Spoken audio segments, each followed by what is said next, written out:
And hello, everyone. Welcome back to the No Shots Fired podcast. This is episode 51, Mahogany Raindrops, which I think I'm going to have Doc explain that one to you at some point. And here's the thing, Doc, if we don't talk about that, are you going to remember why that's the title? Always. It's my jazz trio's sophomore album effort, Mahogany Raindrops. What was your debut album? Cloudy with a Chance of Jazz. Okay, all right. What's your jazz trio's name? I haven't come up with that yet. You've got. I wore myself out with Cloudy with a Chance of Jazz. I mean, that's a great. What do you think the critics are going to say about the sophomore effort in relation to what was surely a double plat? I think they're going to, acknowledge our depth of exploration of the pentatonic mood. The maturation of the group.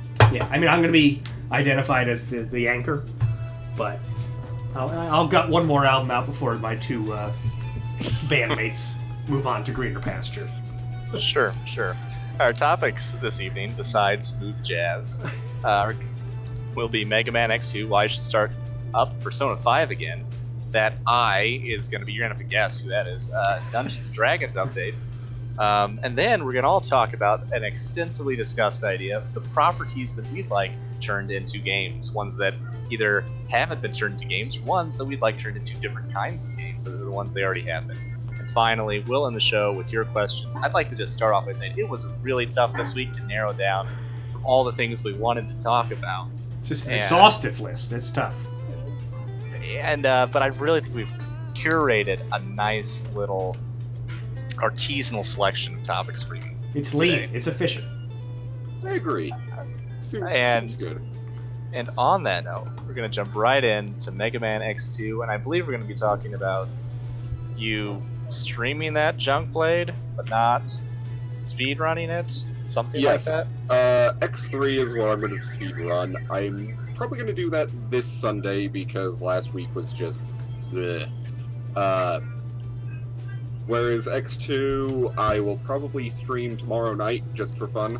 And yeah, the idea for that one is just to run it for fun because it's X game that I think is probably the most fun out of the ones that I've played, which is everything on the X collection, so 1, 2, 3, 4, 5, and 6. Do you think that's what would you attribute that mostly to? Is it like the weapons you get, the stage design? I think it's a little bit of everything. The game is well balanced. The weapons you get are neat. The stage design is all fantastic. Yeah. And some of the later games just didn't have that to anywhere near the same degree. Yeah. I mean, it kind of, we do kind of see that trend where the second entry in a series, if they're iterating on what, people liked in the first one, tends to be kind of the most well-regarded. I mean, you could say that Link to the Past was the second Zelda game in that line, right? Mega Man 2 would be an example of that also. Mass Effect 2, Assassin's Creed 2. And I'll be honest here, I don't think I ever actually finished playing X5. I just could not get into that game for whatever reason. I didn't even know there was an X5. Well, they're up to X8, I think, right? Oh my goodness. Well, I didn't. No, I knew they were up to X8. I just didn't know. Thought they skipped 5, But I don't know, the PlayStation era ones, I just couldn't. I don't know if the movement, if this D-pad just didn't feel good, or just like the platformers just did not. The weird thing is I actually liked X4 and X6 well enough. It's just that 5 I could not get into for some reason. I think it was the whole mechanic of you have this many attempts to actually beat these bosses, otherwise this space station crashes into the planet and kills like 20 million people. Well, that's a bit on the nose. Yeah, little too much pressure there, guys. So X2 has a lot of different things that I like. it's a very good sequel to the first X game, because in the first X game, at Sigma's Fortress, you guys encounter the villain Vile, who, you know, can't really get a more on-the-nose name than that.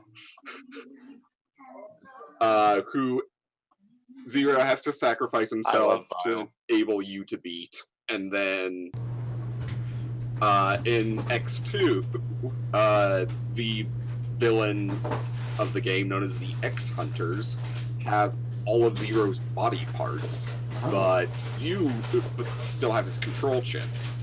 And you have to beat them over the course of the stages to get the parts back, unless you want to fight him as, like, the second to last boss. And from the one time that I recall doing that, I'm pretty sure he was actually harder than Sigma. Goodness. You know, it's kind of funny. I've watched, like, the X series games, like, I've watched gameplay of them for a good number of hours at this point. But it's always in Japanese, because that's the fastest speedrun one. So I never knew any of the story stuff. So this is great. Well, I will be going over the story stuff even more in the actual playthrough of X2, because I am going to be playing it in English and going through all of the dialogue. Because, like I said, that's intended to just be for fun and not a speedrun. I think we lost Valen. Either that, or okay. I say he's been either that or he's been very stoic. Yeah, we have lost Valen. Have I returned? Yes. Yes, you have returned. Okay. So. Well, kind of. If I did I fit my way back? I can hear you, kind of. The video feed is still frozen. And now he's gone. Well, now I'm really zoomed in for some reason. Well, I've got it on window capture on my second monitor. So now it's just a whole lot of junk blade now. A whole lot of junk blade. I could go to the break screen, except I don't have any tunes playing. Okay. X2, good game. What's your favorite song from X2? I should know that offhand, but I'm not quite as familiar with the music in X2 as I am in X3. All right. Well, I'm going to pick one at random to fill this void we're dealing with here. All right. Just the intro music is fantastic. The prologue theme is very good. That might be my favorite.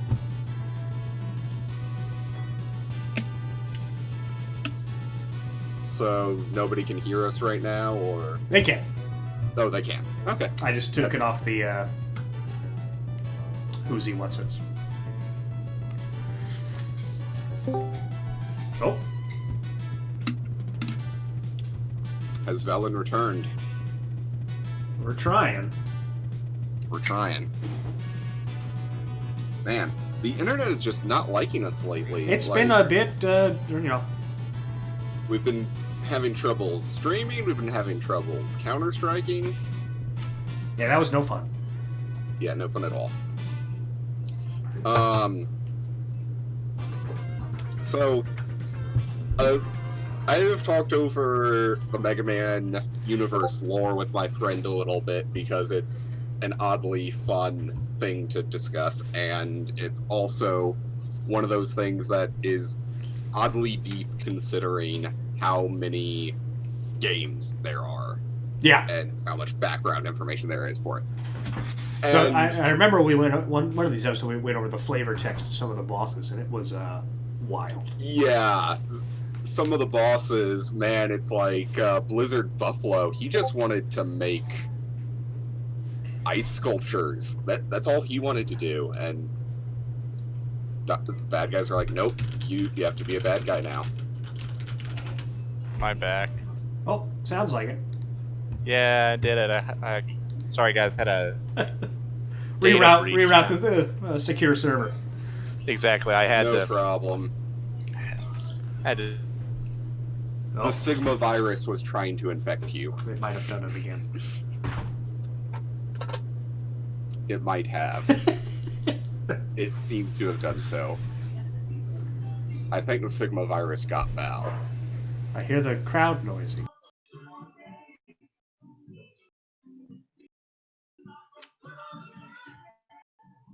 Oh, goodness. You're back-ish? Do I sound bad? No, but just... Breaking up. Yeah. I think so.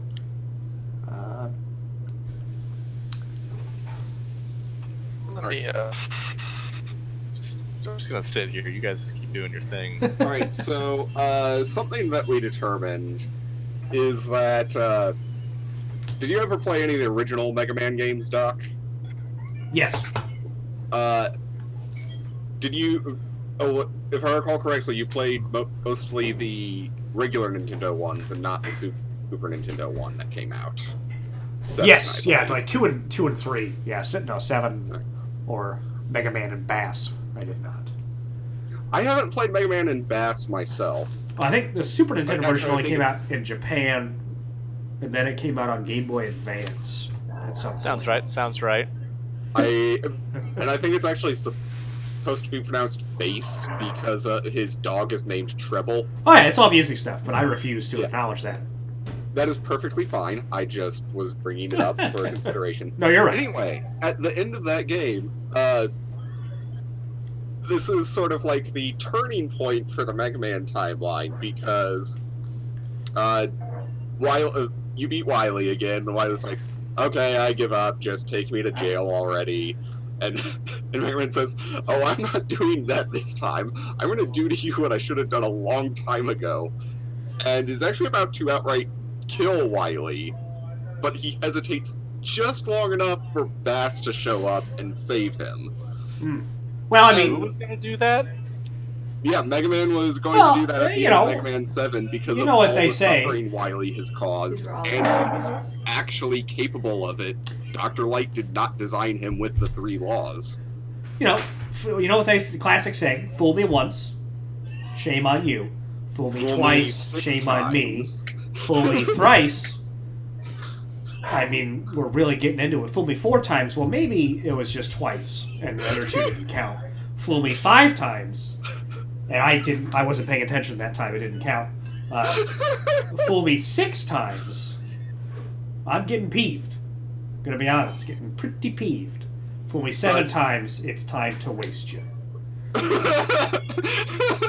That is exactly how that goes. Yeah, classic. And the thing we noticed is that if Mega Man had succeeded, it actually would have the universe in general would have turned out objectively better because the entire X and Zero series would not have happened. Because Wily would not have managed to create Zero, which would have meant the Maverick virus never ends up existing. So Sigma never becomes a bad guy. Zero isn't around to cause all the havoc that he ends up doing, and probably ends up in badass. Oh yeah, so... No, I am. So their universe is better. Our universe is deprived of some great video games. Yes, sad. That is why we have the better universe, but they get the worse universe, because we get a lot of very good video games, but they get multiple genocides. Usually involving humans, because that's how these games go, is that millions and millions of humans end up dying. I like pretending that doesn't happen personally. Alright, then don't play the Zero games, because it makes it way easier. Yeah, the X games, I think, up until... Oh, the X games with the BMX bikes. No. The Mega Man X games, I think up until 5. Maybe up until 4. It's just general havoc rather than lots of humans dying. Hijinks. Hijinks, yeah. Tomfoolery.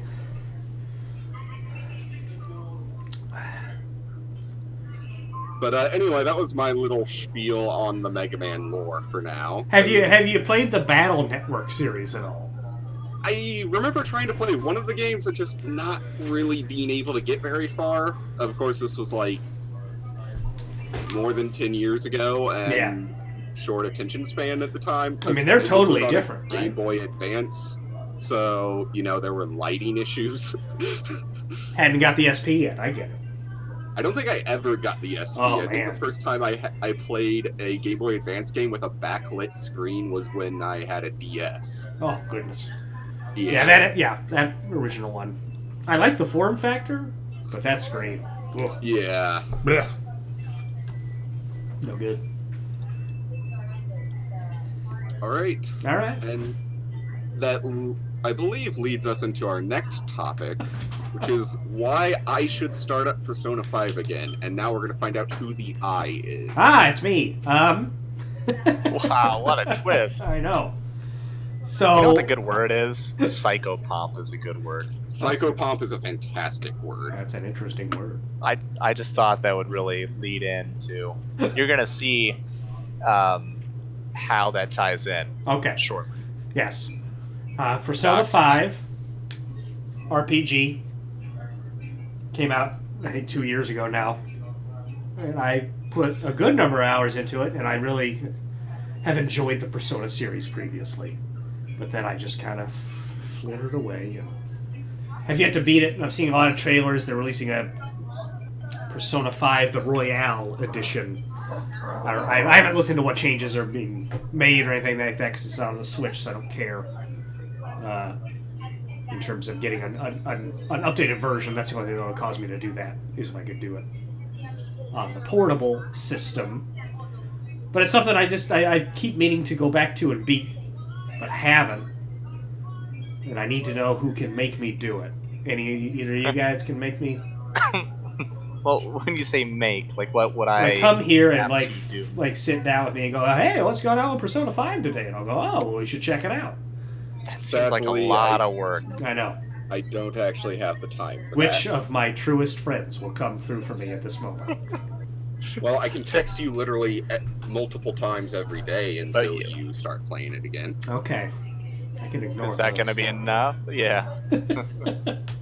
I can call you multiple times. But I mean, I keep being reminded of the look of that game and the music and just how I enjoyed the combat a lot. Just a very cool game. But unfortunately, I get very hung up on, because you do social link stuff with different characters, and like every day after school, you can like hang out with like 6 different characters, and there is a way to max out your social link with everyone, but only if you follow like a very specific path to do so. Is that one of those things that's required for like a true ending? No, it wasn't in Persona 4 at least. I still got the true ending with that, but it's just one of those things where like the relationships with the characters is like a huge part of that game. So you do kind of want to. I want to see as much as I can of that stuff, at least for the characters I'm interested in. But I'll usually panic and end up trying to eat a huge beef bowl or something, and then have to. Then my cat. Who among us, though, hasn't panicked Exactly. and then went and ate a huge meatball? And then my cat makes me go to sleep. It's classic, I don't have to tell you guys any of this. I usually go for pizza when I'm panicking. Well, it's in Japan, Jugblade, so. Japan has pizza. Do they? Yes, they do. Do they, though? Yes, they do. We'll never know. We can't. Scholars posit that. Yeah. Poring over the ancient texts. I didn't get into much gaming of note this week, so I just kind of saw that kept popping up in my timeline. I was like, oh, I need to beat that. But it's also something where, like, at a certain point, do I restart? Or do I pick it up and go, I remember most of it? So it's Oh, you can't restart. How much have you already put into it? I put a bit into it. It'd be a bad idea to restart. Is this I was gonna say, if you want to finish, you can't do that. Yeah. Yeah, Sorry. are you like 5 hours in, or are you like 25 hours I'd in? say closer to 25, probably. Yeah, you can't. Though, to be fair, Persona 4, I believe my final count on that one was a good 85. Smooth 85 hours. So you are gonna have to dig up. This is the way I look at it. Those 25. Those aren't hours that. Those hours you're like a. So you're looking at maybe 100+ hours in this game. Yeah, I'd say so. And I mean, honestly, I should probably try to beat Persona 3 because I started playing that before Persona 5 came out. See, this is how I tie myself into a knot and just end up booting up Rocket League again for the 700. Right. Well, it'd be one thing. It'd be nice if somehow collaborate, play co-op or something, because then we would get through games like that. Yes. Like we did that one glorious summer. Never have I been so efficient. Exactly. And like we're going to do when Final Fantasy Crystal Chronicles comes out. Very excited. How do we get super... How has this podcast not been picked up by, I don't know who picks up ABC, and, I know, we've done more than 6 episodes. I mean, we should... If they buy the rights, we could have 4 seasons of 12 episodes each. That's a solid catalog, I think. Good through line, as we've tirelessly kept track of. Right. And again, everything that we do is timeless. It's not meant to be. So even that Lost episode, that some Doctor Who kind of crap where we lost the Masters and that sort of thing. Is that what happened? Is that what we're saying happened? That's lost in time. And of course, just like It's Always Sunny, the show didn't become good until season 2 when I appeared. That's extremely true. That's very true. So you are our Danny DeVito. Our ratings were low. The studio mandated that we needed a big name star to. Oh yeah. Double D. Another Double D we could talk about. Dungeons and Dragons. Before we go into that real quick. I nailed it. It was so good. Well, I wanted to mention Danny DeVito is going to be in the next Jumanji movie. And it looks really amusing. Surprisingly, that Jumanji movie with The Rock and Jack Black and stuff, enjoyed it. I enjoyed it. Yeah, it was actually really good. Yeah. Like it could have band absolutely awful. And a complete cash grab, but it was actually really enjoyable. The trailers didn't make me like so I had to wait till word of mouth was like, oh, it's actually a fun romp. This was like a surprise blast. It made like 900 million. Oh my god, I had no idea it did that well. Don't bum me out. I don't need to. These numbers are. Just, what does that even mean? I am actually incredibly. I mean, I thought it looked amusing, but that's too much money for that to be made. I'm sorry. Oh, I agree, but it was enjoyable. So on to the D&D update. We need to make like a table of the different campaigns with like a flow chart graphic that we can go to during this, because I'm having trouble keeping track at this point. I'll try and get a whiteboard. Okay, that would be great.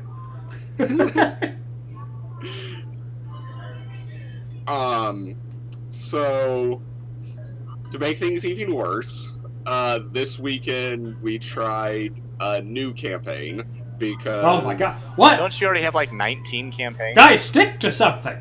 Well, I finished off my campaign. Okay. So we've got this new campaign and the one that's already in progress, and then like 3 others that are in the works. One campaign ended because the Dungeon Master moved to Washington State, not DC. Either way, fairly. Either way, right. And then another game died because this DM lost interest, so I'm honestly not expecting this game to last very long.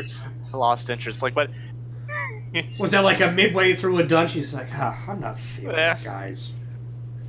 I think he just got tired of trying to get the plot written.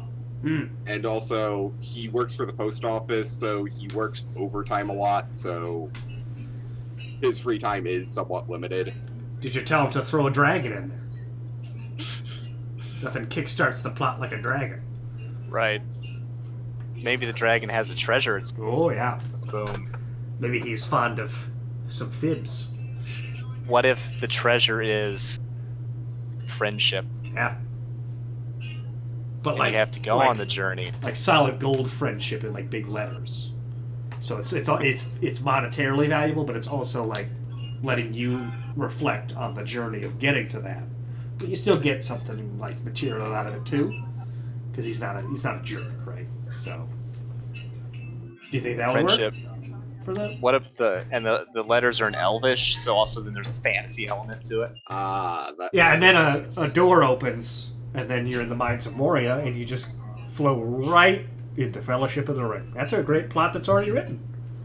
And then Melon. It turns out the friendship gold elvish thing you were holding was actually a mimic the entire time. There's only one Lord of the Ring. And he does not share power. Right. Sorry. Oh no. There's actually not that much to bring up about the session this time around. It was honestly kind of rough, so I'm looking forward to going back to the Endless Dungeon campaign this Saturday instead. So our characters meet in this place, this world's capital city. Sharn, the City of Towers is what it's called. So, real quick, does someone have to say the City of Towers as part of its Right, full is that name? the technical name? It's like, oh, where are you going? You can't just say Sharn. I think it's like the subtitle, sort of like there's Lord of the Rings. Like Paris is the Fellowship of the Ring. Well, like Paris is the City of Lights. So people don't say I'm going to Paris. The City of Lights. Yeah, that's a good comparison. Okay. Most people just call it Sharn. Okay.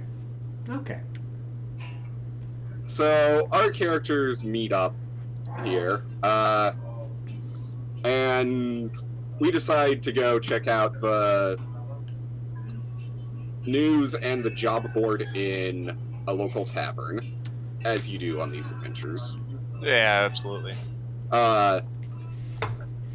And so the first little bit of roughness is that why do they meet in the capital city? all of our characters had different reasons for going there. One was sent by their god. One went to spread the word of Lucha because he is a luchador. Okay. He's a luchador golem. Love it. And, What's did you get the name?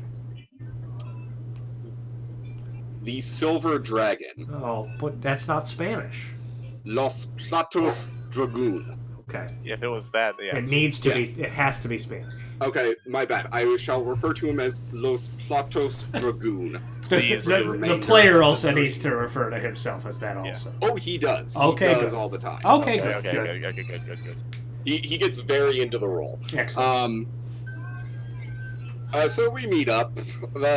We interact for a bit, get a liking to each other, and decide, hey, we're gonna go just do one of these things that needs doing. And so one of these things was there were 5 people found that were beheaded. So we're thinking, hey, maybe go deal with this before this turns into a serial killer situation. Stop whoever's doing this. Now, checking the numbers, I think you're already Check those numbers. 5.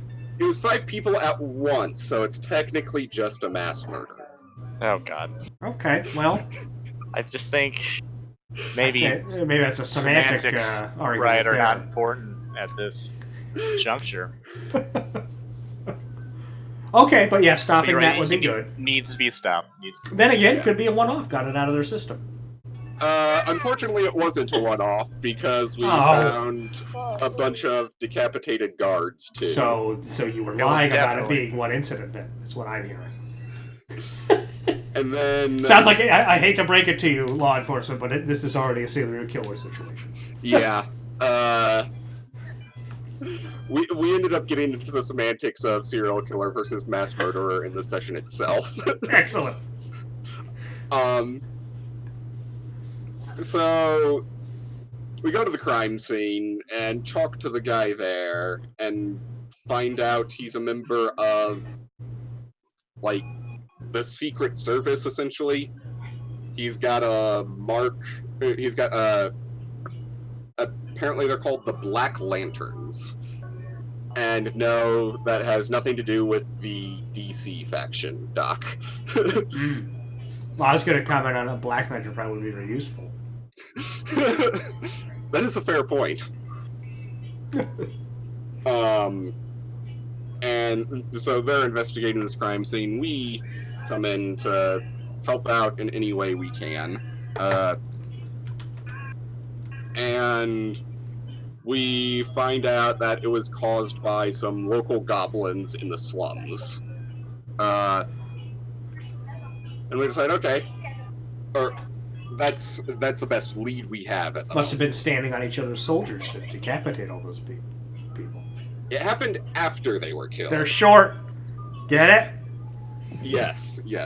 Classically, goblins are not very tall. Unless they're hobgoblins. But you didn't say hobgoblins. True.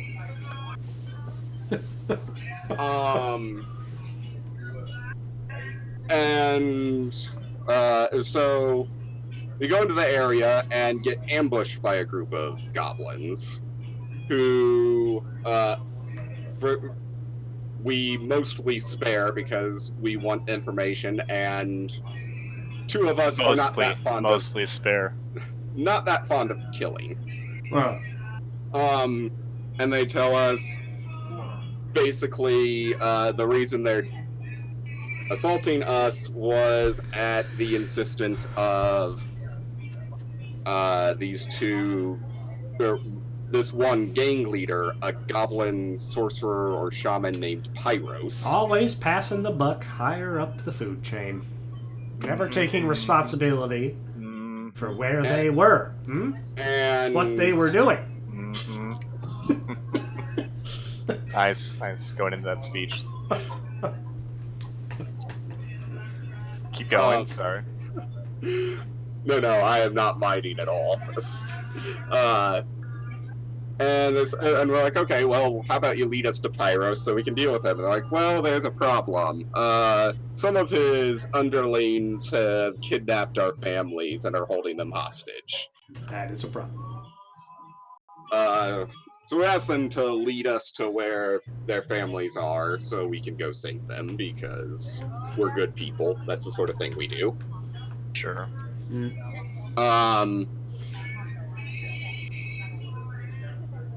We do our best to save all of them, but unfortunately, two of the goblins are pyromancers, and we were only able to distract one of them enough, and the other one ends up killing four of the tied and bound family members.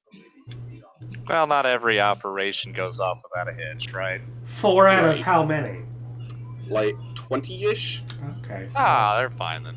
Well, were they all localized to one person, or kind of a smattering? I think it was kind of a smattering. He didn't really go into detail. Okay. So not great. And, okay, so we leave one of the pyromancer guys alive to question for a bit. And we're like, okay, where's Pyros? And he says, oh, you've got much bigger problems. And then he just kind of cackles evilly as he bites down on a cyanide pill and starts... Is there like a more... Is there a more dungeony name for cyanide? Nope. Okay. It was just a self-termination. Grobfang powder. I mean, the most powerful venom in the setting, or poison in the setting, is Black Lotus venom. So that's better. That's more evocative. Yeah, you should call it that. What's the slang for arsenic, the old-timey one? Oh. That's a really good. Hemlock? It's not Hemlock. What? Yeah, I think you're right. Is it Hemlock? Hemlock? I think it's Hemlock. But that sounds like... Hemlock's a good name. Anyway, we talked to the other goblins that whose families were just saying, like, hey, can you lead us to Pyros? I'm like, well, we can, but there's another problem. He's got a small army with him. And so, like, okay, so... Did you make a height joke at that point? No. Okay. I just said we were, like, massively outnumbered, like, okay. got 40 guys. And so, like, okay, let's think of other ways we could deal with this. And there's apparently a rival gang leader named Scarface. Who? Yeah, that's what I was thinking when I heard the name as well. Okay. He is a gnoll with a very scarred up face. Oh boy, yeah. Does he sound like Al Pacino? The Dungeon Master never specified. Okay. But I have to assume so. Did he use this voice, though? Say hello to my little friend. I don't know how to do that voice. You're coming here, though, right? Here we go. Let's hear it. Let's hear it, Doc. That's still in line from Scarface. I know you took it already. I didn't think it was a very good movie. Never saw it. Saw the ending of it and was like, okay, I get it. Yeah, right. So we get led to Scarface's territory. Cocaine Land. We see the guards out in front. We try talking to them, but they don't respond at all. And one of them eventually tries, like, just touching the guard, and it's an illusion. Ooh. And Magics. Then we go through the illusion, and it turns out his entire territory has been destroyed, like burnt to the ground. Lots of reality gems type nonsense. Yeah. This is what I mean by it was kind of rough. Things just kept escalating, and it's like we're level 2. Man, what are you gonna do when you're level? You're in it now. Yeah, and then we end up finding 2 survivors, baby Noel, who we don't have a name for yet, and Scarface himself.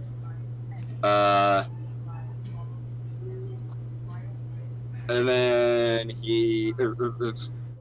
we heal him up a bit, and he starts talking about what did this. He says, Pyros woke up something. He delved too greedily, too deep. Yeah, it did kind of just sound like the Balrog, to be honest. Especially with everything mostly being on fire. Shadow and flame, yes. Yeah, we end up talking with him for a bit, getting an idea of what the heck happened, which is some giant thing rampaged through and did all of this, and his small army of gnolls couldn't do anything to it. And you're level 2, right? Yeah. Yeah, this is what I mean. It was just a little too much. Yeah, whatever. Quick. Whatever, I mean, Well, I mean, you probably know at least 2 different attacks. You guys are ready for this.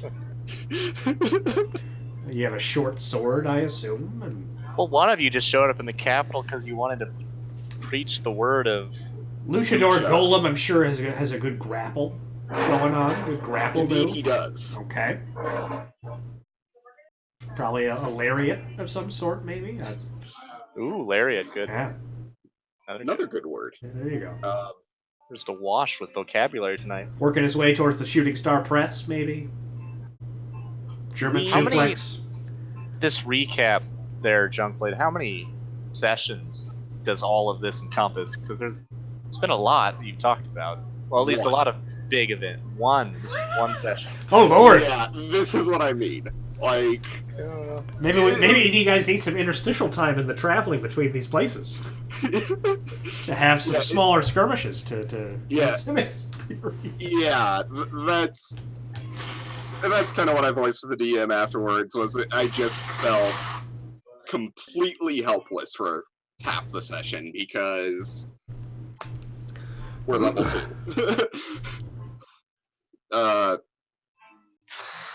So I am going to be glad for the break this upcoming Saturday and going back to the Endless Dungeon where things are paced a little more evenly. And but we should be going back to this campaign at some point, theoretically. And the Dungeon Master has got some ideas in mind to pace things out a little bit better and have it be not quite so much all at once. Okay. Sure. Yeah.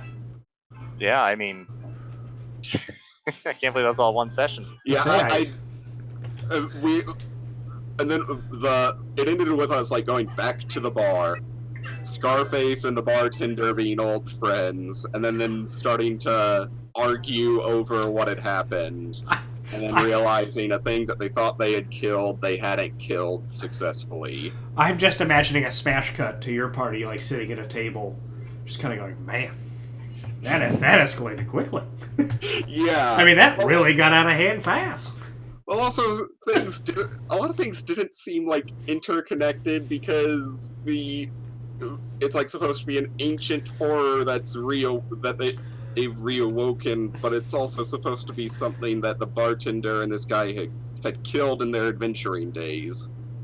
And I don't think we ever even got told who did the killings. And it does not sound like your DM fleshed this out very or even at all. Yeah, I was a bit frustrated. It was still fun though. It just wasn't as fun as normal, but it wasn't like at the end of the night I went, God, why did I waste my time with this? I could have just stayed at home all day and done 15 speed runs of Megaman X2.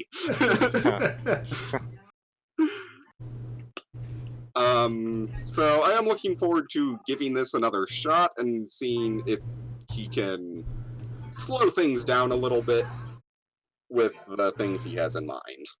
All right. I'll be interested to hear how that goes. Yeah. I'm sure it'll go fine. It's just going to take some growing pains. Gotcha. Okay.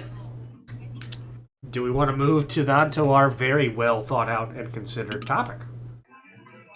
I think we can. Yeah, sure. Why not? I mean, how far are we into the stream, Doc? We are 40-ish minutes. Okay. We're really right on pace. Just kind of mine about 12 minutes out of this, which I think we're a well-oiled machine. This isn't our first dipsy doodle.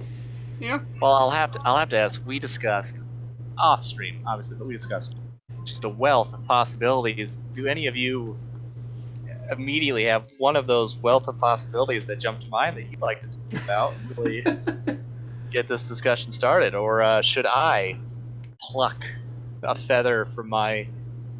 Well, I do have a little bit of something that I was considering. Great. Okay. Which Warhammer 40,000, the game I paint miniatures for and play every once in a while, it does have a couple of video games based off of it, but I'm honestly kind of surprised they haven't just, like, virtualized the game itself. Like... You mean, like, in a much more literal fashion? Because I think they've done some RTS type. Because, like, there's been one or two RTS type games. I've heard the Dawn of War series is... at least the first two games are well received, and then there's Space Marine, which is just like a straight up beat 'em up that I actually need to play a little bit more of because I think it was fairly enjoyable. Vermintide, I think, is a popular one these days. I think that's like a first person. I have heard about Vermintide, but I don't actually know anything about also, it. it's. I think it's a weird one. But I'm surprised they haven't literally just made a virtual version of the game itself, because a lot of the things that take a lot of time in the actual tabletop game could be streamlined a lot by a virtual system. Do you think they get worried that that would cannibalize their model sales to a degree that they'd be uncomfortable with? I think that is why we haven't gotten a proper Warhammer game, because I think I have heard of the video game Blood Bowl cannibalized the actual tabletop game. Because exactly, that's what I would be concerned about. Yeah. And if you're making money hand over fist on these minis, maybe. And they are. I actually had to when my shop's rep called today, I told them, hey, people are getting really sick of all like the price increases that are going on, because this is already an expensive game and they want to keep playing, but you guys are kind of pricing them out of it. Right. I do think it would work really well as a virtualized system, but as you mentioned, the worry of it cannibalizing the actual... Yeah, that doesn't take away from the idea that it probably would be a solid game experience. I think it would be a solid game experience. It would be... I can't really think of a good analogy for a game I played that would be like that, because it's not exactly an RTS. It's battle chess, essentially. Yeah. Okay. But that's my hat thrown into the ring for something that I think could be a genuinely good game. So did you guys read the Redwall series at all? Only one book. Okay. I did not. I think that could be a candidate for like an RTS. Oh, I could see that. Warcraft 3 kind of like hero unit kind of thing. You got the different classes, like otters are good at stuff, badgers and mice. That'd be really cool too. Yeah, that would actually be quite neat. So many books you could do. I think there's a lot of stretching space. I don't know if there's ever. I don't think there's a single Redwall video game that I can think of, and I think you could do a number of cool things. But an RTS, I think, would be a pretty cool way of breaking into that. Just an idea that I've been, had written down for ages and ages. I'm glad I could finally bring it up now. I also just like when properties are broad enough that if you want to adapt them into something else, like a video game, you can do it multiple ways and not really be wrong. Yeah. With the way you go with. Redwall's a great example of that. Yeah. I think there needs to be more cool animals, like adventuring, like in Redwall. That would be, that'd be. I go around in the part of the long patrol. A hare? What? Exactly. Basil stag hare. And if they just describe the food to me at any point. Yeah, that and like the names of like some of these characters, so good. Yeah, the names of the food and like Tamalo Deformalo Tussock. Good one. Interesting. Yeah. Rockjaw Grang. Pask Valerian. Yeah, just a lot of good stuff there. So.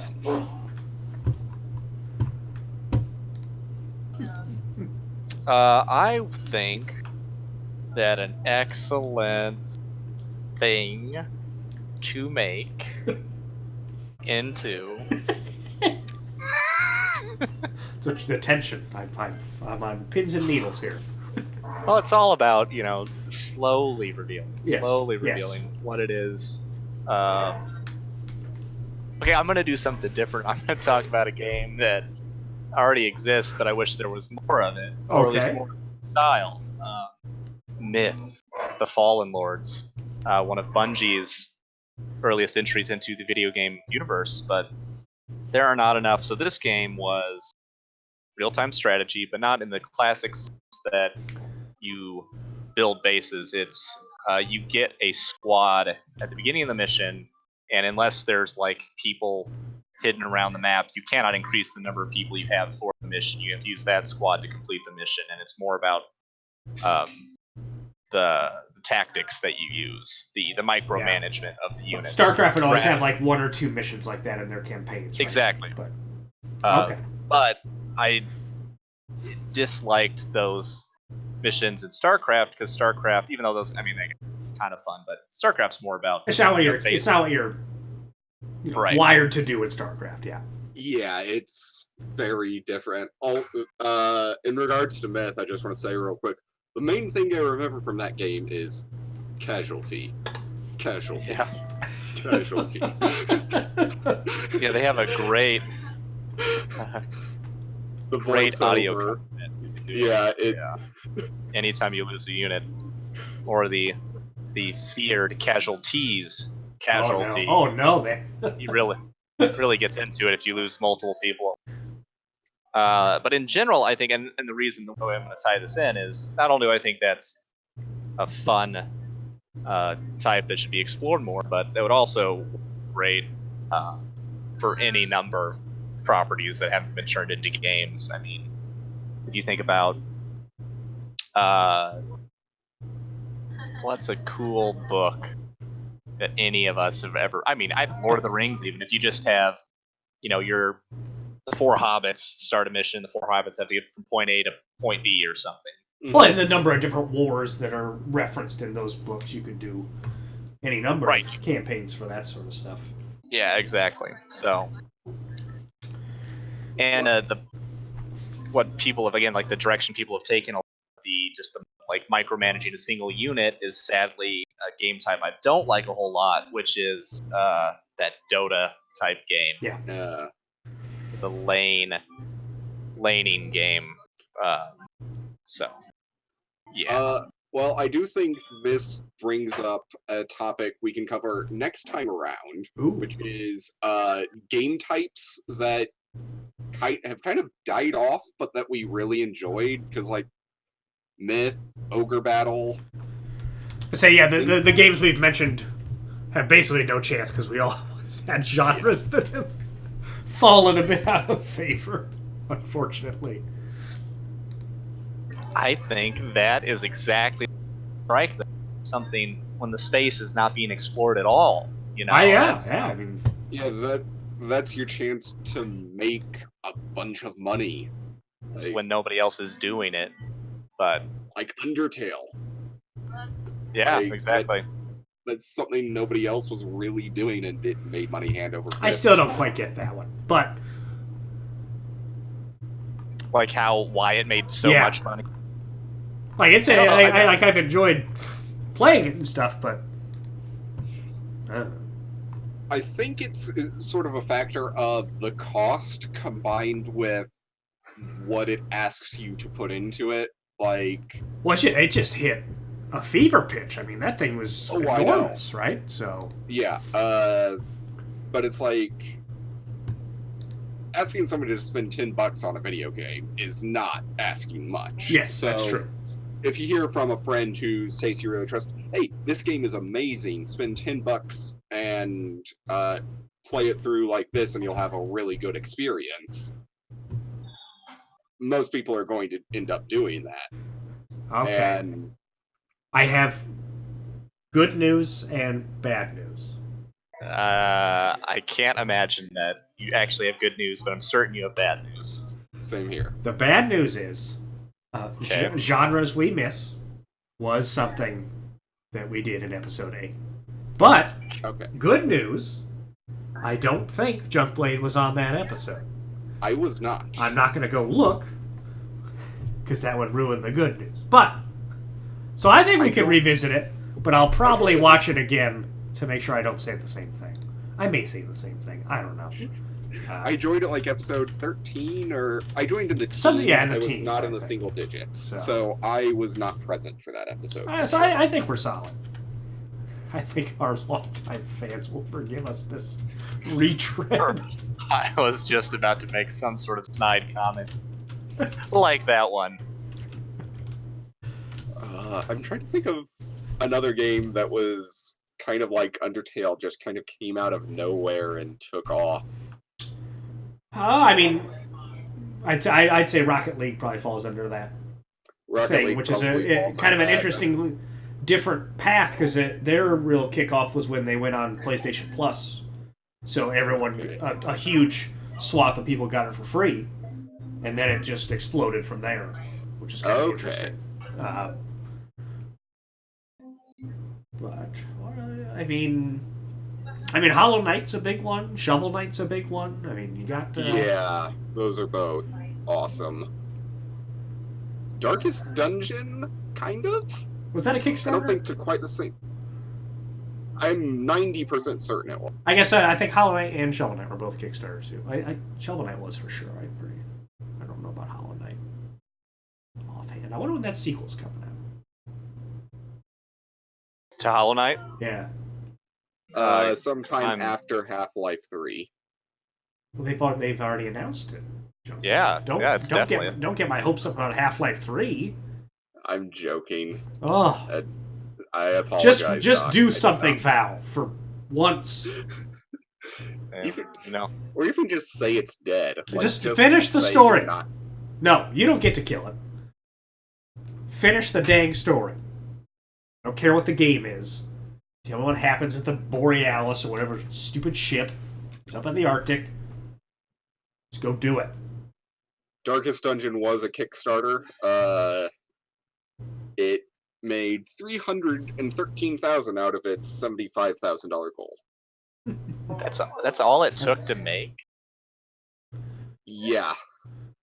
I mean, that seems what a great little game that is. Well, I mean, they think of a small team, probably, and there's not a ton of, like, animations and stuff in that game, right? It's a lot of static, like, art kind of stuff. Plus, making it in the virtual marketplace instead of physical, no physical decreases costs amazingly.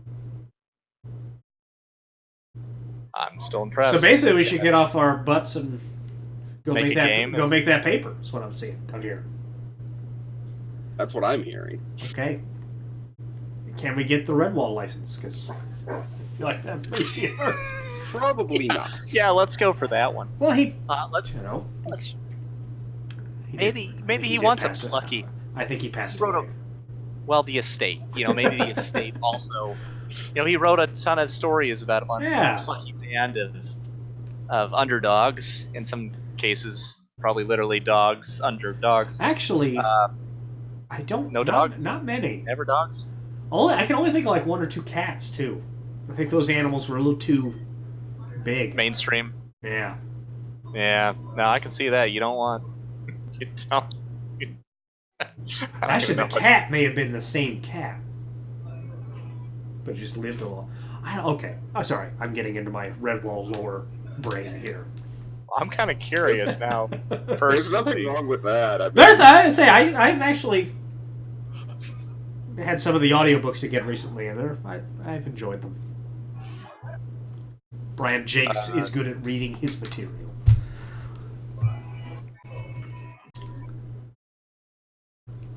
Anyway. Okay. Well, I think that's a solid plan for next episode. Everyone look forward to that. Let's see if we got any questions from the chat. Hit us with one of them. Come on, electrical longboard. One of these days, electrical longboard is gonna come forward and be like, I was real the whole time. What a jackass. And hopefully in this intervening week, we're all a little bit more active with our video games. That would be a good thing to attempt. Yeah. I'm gonna see if my friend wants to play some Final Fantasy XIV tonight, because that might give me some material to work with.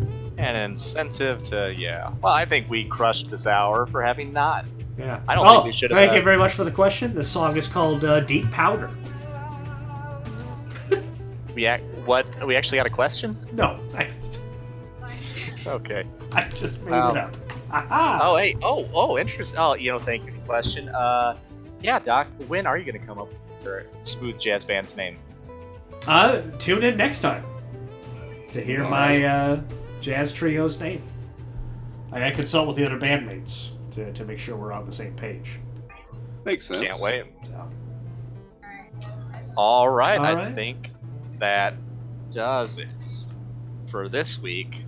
Tune in next time for us to talk about stuff.